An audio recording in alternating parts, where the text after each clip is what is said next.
chatting about what could be the occupation of Bay Street. Some people have this planned for this coming Saturday. And so thanks for coming in. I understand that it's a pretty loosely organized group of people who are doing this. And you know some of the plans, is that it? Well, I'm just one of the guides. I'm more familiar. You should guide? Yeah. Okay, so there's a bunch of guides. And well, there's some people that have stepped up and put themselves in leadership positions. And there's other people that are guides that are just trying to make sure that the ideals of this global movement are being... Okay, so let's talk about, first of all, what you're guiding people to do in Toronto this Saturday and Sunday, and then we'll talk about the ideals, and then we'll go from there. So what is planned for this Saturday? Well, you're familiar with groupthink, right? Yes. I'll paint the example. Many times we've all been waiting for a bus, and we see some drunk guy that's getting ready to... he's in a very vicious argument with his girlfriend, and he's getting ready to hit her, and it takes one person to stand up and say, hey, you can't be doing that. And then everybody snaps out of it and goes, yeah, you're right. He's right, yes. And so this movement is about realizing that the world has been taken over by global banks. They've formed a secret government. They control every intelligence agency. And people need to wake up and actually do something about it. And that's what's going on in New York, although there's not a lot of direction around the angle that they're going.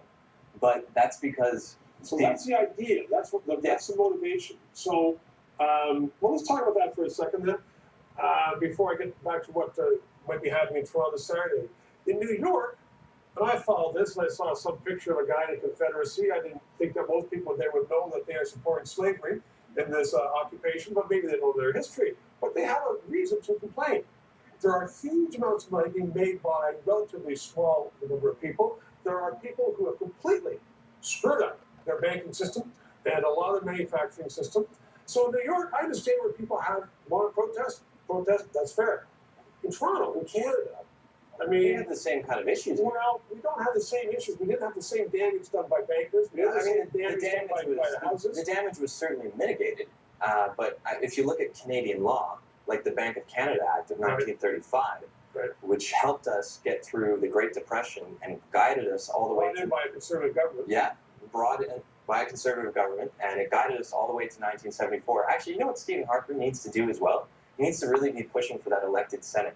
Because one of the biggest problems in Canada is that the Senate is not accountable to the people. They meet in secret. No, the message is huge. The message is huge. What is there to protest in Canada? We didn't go through that big bang that they went through in the States. What there is to protest is that the Canadian government is part of the secret global government that's been set up by the global banks. And I know it's very easy to pass someone off making these allegations like they're a crazy person. But the simple fact is, this is the guy that's hitting his girlfriend, except he's coming after all of us. Okay, Tom, so you believe that? That's fair. Let's go on to what's going to happen in Toronto then this Saturday. What's the plan? I have no idea. But you're a guy. I'm a guy. What do you want to happen in Toronto? I'd like people to be able to come together and realize what to do about this global problem that we're facing with a secret bank. That's fair. I mean, it's fair to have that view, and to hold that view, and to have a protest. Now, I've been hearing plans. I went on the Facebook and plans to occupy the Stock Exchange building for time, and you're frowning. Is that not accurate? Again, like the group, as you said, is very loosely organized, and it's not up to a few people that have put themselves in charge of it to tell everybody in Canada who this movement is for. How to do it. That's for everybody to decide. So to say like how the logistics of this are going to be working out when the group hasn't even come to a conclusion on what the problems are and what to do about them is almost asinine. So to be saying that like a group of extremists are going to be trying to encourage like going onto private property, which is a criminal act, without consulting all the people that are interested in this issue that actually want to do something, speaks volumes about how this needs to be changed, and more people need to step up and speak up and make their voices heard, and not go to false civility. Because let me put something to you though, because at the G24 riots, if you will, right here on Queen Street, well, I was there too. Cars burned.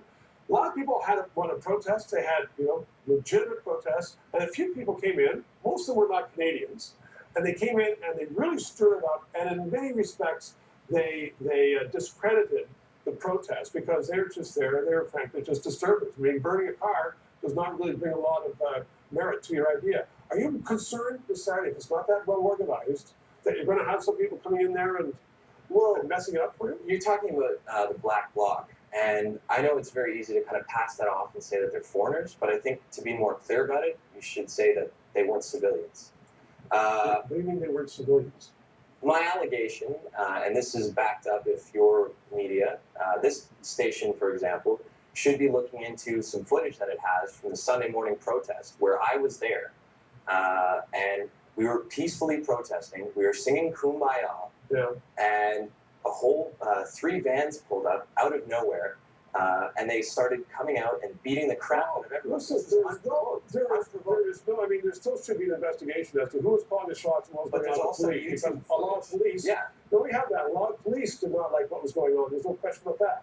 But I mean, you're saying that the people who were burning cars and I'll were not part of your group. and I'll point to that because if you look on YouTube, there is so many footage, so many video clips that point to the Black Bloc operating as undercover cops. Like there was in Queen's Park, we had a whole group of people dressed up as Black Bloc guys that broke away from the main group and started to run for the police lines, and the police lines opened up, and they were able to run across without any sort of without being reprimanded. I mean, that speaks volumes to us. So out of New York, you saw what's going on in New York. You want to bring it to Toronto.